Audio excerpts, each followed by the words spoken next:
What's up? This one's for everybody working in corporate who eventually wants to be an entrepreneur or start their own business or work for themselves.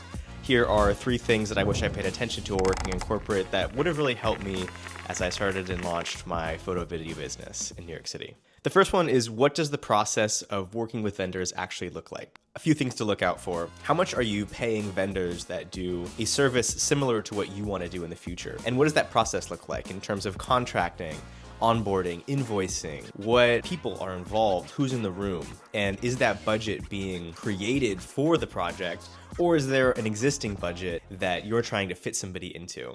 Okay, let's go to number 2. Is there a time or a cycle when onboarding new vendors or software has the least friction?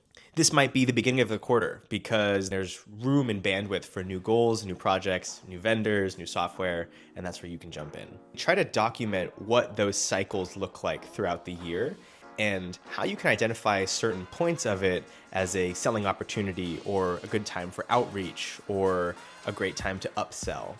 Okay, and number 3 is, how are decisions being made by decision makers? And how are those vendors or those software providers getting into the room? So imagine that you're selling marketing analytics software to marketing teams. What might be smart is to look at your CMO or other decision makers in your company and understand, like, when are they adopting new software? Who's in the room with them, and how did that business get presented?